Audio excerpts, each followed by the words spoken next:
Hello everyone and welcome to a really awesome game that happened a few moments ago. It's Awonder Liang versus Azerbaijani international master, also women's international master Gunay Mammadzada, and it's quite an impressive game. I knew that it was quite an impressive game before I even checked out the moves, as I've received so many messages already regarding this game.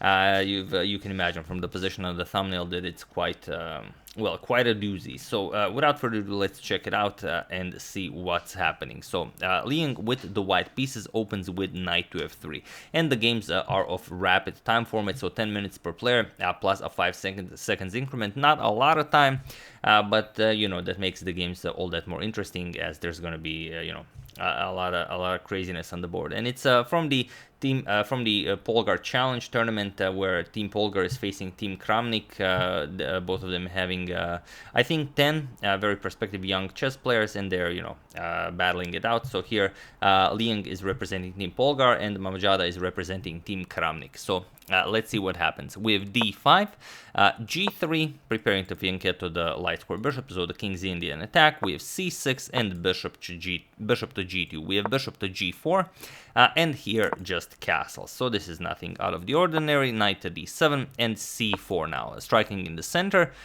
Bishop captures, and knight e5. And here the position has been reached before, but it's quite a nice one. The bishop is under attack, also the c4 pawn is under attack. And some of the moves that were played here are something like pawn captures on d5, queen to b3, defending the bishop, putting pressure on b7.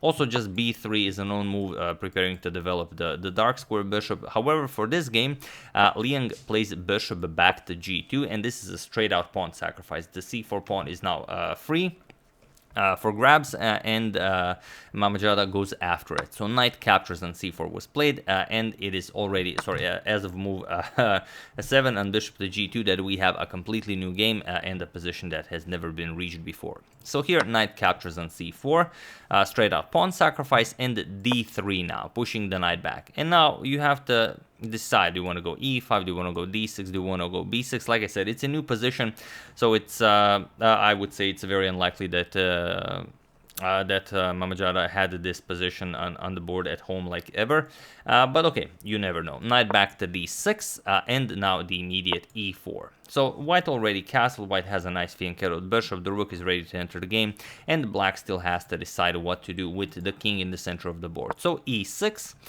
we have knight to c3, and now knight to e7. We have h4. If knight to g6, then you can immediately kick it away with h5. So queen d7, probably preparing to castle queen side, and now bishop to e3. We have d captures on e4, d captures, and knight to c4 now. So the b2 pawn is under attack. Also, there's pressure on the bishop. Also, black is interested in trading queens. Black is up a pawn, so of course it does make sense. Liang not interested. He plays queen to e2, and now comes knight captures on e3. So eliminating white's very strong dark square bishop. Also getting rid of white's bishop pair. Queen captures on e3, and now remaneuvering this knight to b6. So knight to c8, the knight is coming to b6 still, not giving away any intentions of where black will castle. We have rook 8 to d1, queen to c7, and now queen to g5, making it problematic for black to develop the dark square bishop, as the g7 pawn would fall. So h6, pushing the queen back, queen to g4, and only now knight to b6. So here Liang, he has a very active position, but he doesn't have much to show for it. There's no clear way of how to continue the game, and here he continues in the greatest possible way, in the style of old masters. He plays e5, and this is another straight out pawn sacrifice. So what can you play here? I mean, obviously best is to capture with the queen, but that's the problem of rapid time format. If you just grab it and your king is still in the center of the board, how are you castling? It's very, very hard to make such a decision. But queen captures on e5 does seem to be the absolute best way here. And then if rook f to e1, you can either move the queen right away or even throw in h5, push back the queen, and then go queen c7. And even though you're better now, you're up 2 pawns. I mean, it's a rapid game. It's not going to be easy. Whether you'll have time to castle to safety, or you know, who knows what might happen. So instead, after e5, we have h5 first, pushing back the queen, queen to g5. But now it's different. Now the e5 pawn is defended, so maybe a bit of a different move order would have been better. And there's a lot of pressure here, so you can imagine if, you know, the queen moves and there was no rook, we would have a nice checkmate, a nice opera house checkmate, if you will.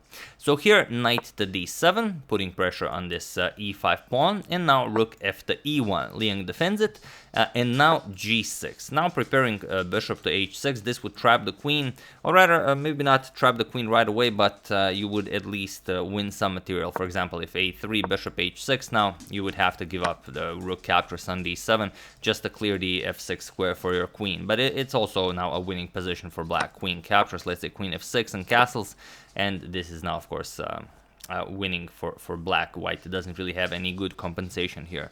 So instead, after g6, we have queen back to c1 by Liang, and now finally black castles queenside. So queenside castles, and now bishop, queen back to f4. Now going after the f7 pawn, and it's not all that easy for black to make a move here. For example, if you move the knight so the queen protects the f7 pawn, you can just capture here with check.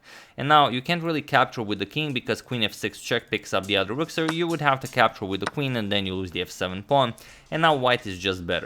Another thing you could do is defend with rook to h7, but it's again a very passive move to make for black, and it's hard to, well, it's hard to depict how you would continue the game. Whereas white's plan is very simple: b4, b5. You open up the king's position, and you continue the attack. Okay, so instead, after queen to f4, we have bishop to g7, now with a triple attack here on the e5 pawn, and now Liang grabs the f7 pawn. We have queen captures on f7, knight captures on e5, and now queen captures on e6 first. With check, king to b8, and now comes knight to e4, so bringing more pieces into the attack. Knight to d3 now. The knight is nicely protected here, attacking the rook here, attacking the b2 pawn, and here rook to e3. A nice rook lift attacking the knight, and now black needs to decide what to do here. Probably the safest idea is to just go back with knight to e5, but Gunay wanted more from the position. She decided to capture on b2, but this is just extremely dangerous. So now the d1 rook is attacked twice, and also you could trade rooks here if you wanted to. However, Liang goes rook back to b1, attacks the knight here, rook to d1 check, trading rooks. We have rook captures, knight captures, attacking the rook on e3. And now there are a couple of good moves here for Liang. He could go rook to f3 with the idea of rook to f7. But if he did that, it's hard to say if we would, well, get so many requests to show this game. He played rook to b3. And now you can see that a lot of action is happening on the queen side here, and the king is in a very unfavorable position. There's a lot of pressure here on the c6 pawn, and if you know, the knight moves, you start trading on c6, you will never be able to capture back with this pawn. So black's next move is kind of obvious: king to a8, but this while this does get out of the way of the rook here, it creates more problems than it solves. Here, knight to d6. Now there's a problem. The b7 pawn is hanging, so black needs to defend it. Rook to b8 was played, and now the problem is that there's actually a forced checkmate in 10 moves here in this position. So feel free to pause the video and try to find this incredible sequence of moves while I give you a couple of seconds.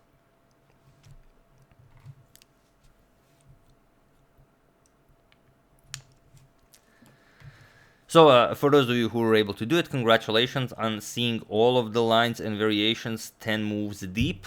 And for those of you who just want to enjoy the show, it's of course rook captures on b7. And this is that's just game. There's no defending this. Whatever you do, it's just game over. Point being that whatever you do, you could even give up the queen, it would not help you. For example, knight captures, rook captures, and now it's just a very quick checkmate. Queen e8 check, rook b8, and bishop captures on c6 checkmate. So obviously we're not going to give up the queen, and there's no reason to do that, but we just want to explore our options. So rook captures on b7 was played, and now comes queen to e8 with check. So how do you defend? Obviously, you could defend with the rook or with the queen. If you defend with the rook, rook to b8, then the problem is bishop captures on c6 with check, and you don't really have a move here. You have to either get the queen here, which just runs into this checkmate. The rook is, of course, pinned. It cannot move. And if you do something else, like queen captures on c6, it's not much better, just queen captures with check, rook b7, and queen captures on b7 is checkmate.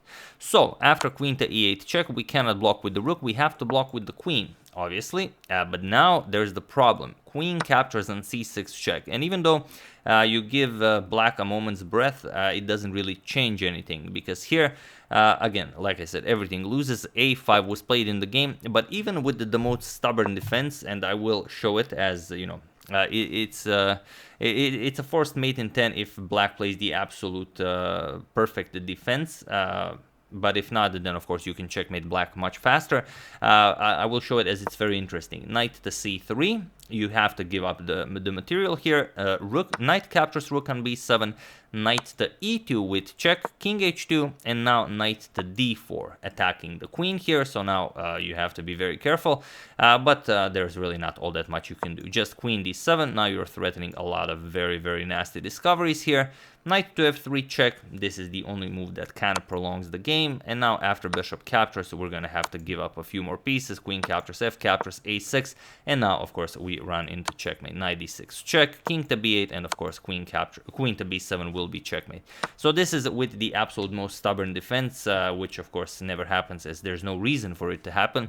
In the game, a5 was played, but it doesn't really change anything. Now comes knight to c8, and that's just it. Now the a7 square is nicely covered by the knight, and we want to play queen to a6 with the rook still unable to move ever.